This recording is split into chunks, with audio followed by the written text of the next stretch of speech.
So I guess after all that rambling, the main question is, what do you do when your maximum overall length being prohibited by running into your lands is also your minimum overall length being prohibited by seating too shallow into the case and either going up over your ogive or over the driving band where your neck is no longer in contact?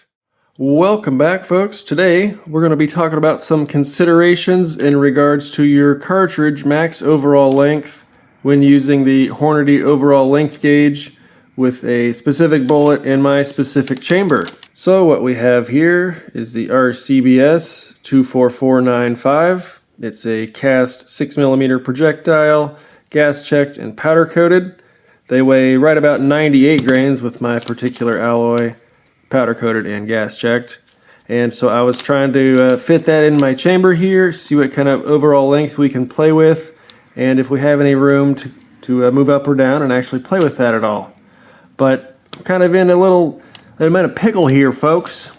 So if you see, this modified case from Hornady is at the perfect trim 2 length, right in the middle of the trim 2 length and maximum length at 2.040. I measured this earlier. You can take my word for it or not.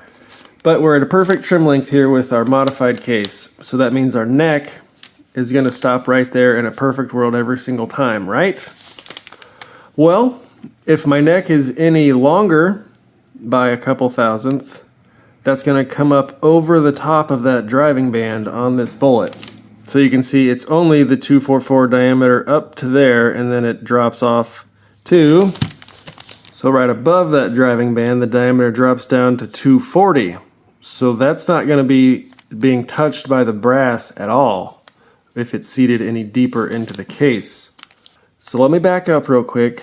This is the maximum overall length that this bullet can be in my chamber. If I seat it out any further than this, you'll get what's called jam, and your bullet literally jams into the lands of your rifling and can potentially get stuck there. So this maximum case overall length before jamming into our lands is 2.509-ish with this particular projectile and its nose and how it got cast and whatever imperfections it may have. We're right at 2.510, 2.509, right in there somewhere. And we'll just take a note that the maximum case overall length for 243 Winchester, if I had a jacketed projectile that was this long, we can actually stretch that out to 2.710.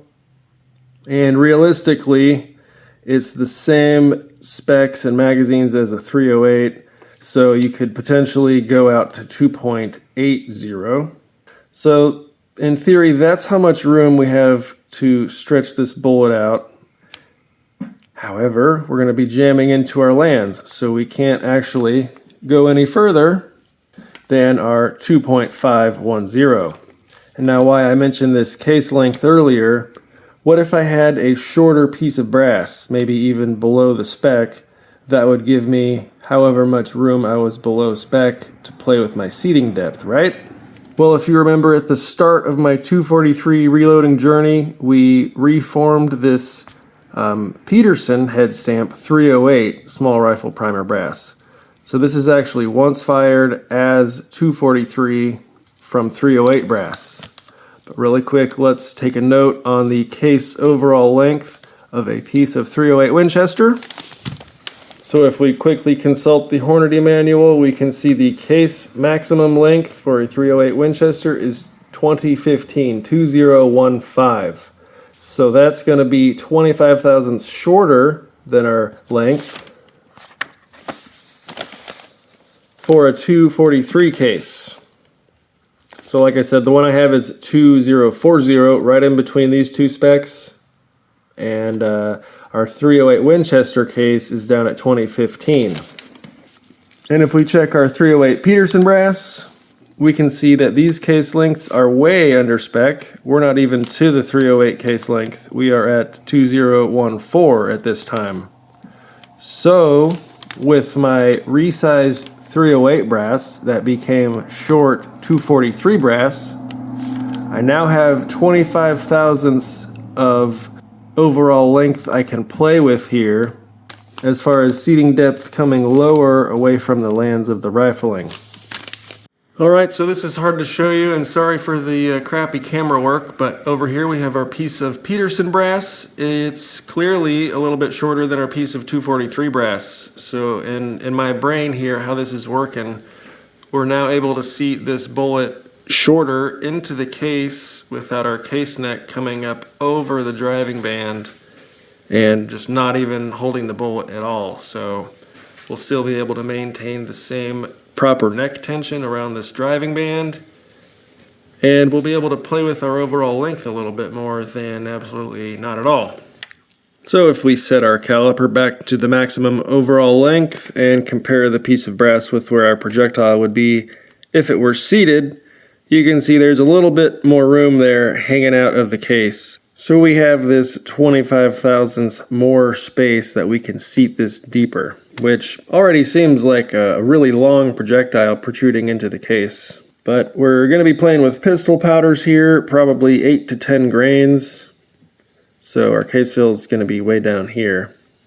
So no need to worry about reduced case capacity and all that fun stuff. But this whole video, I'm just kind of rambling. What do you guys think? Should I just load them up in the 243 brass, and that's my one overall length? Test a few powder charges, and if one of them works, then that's pretty cool.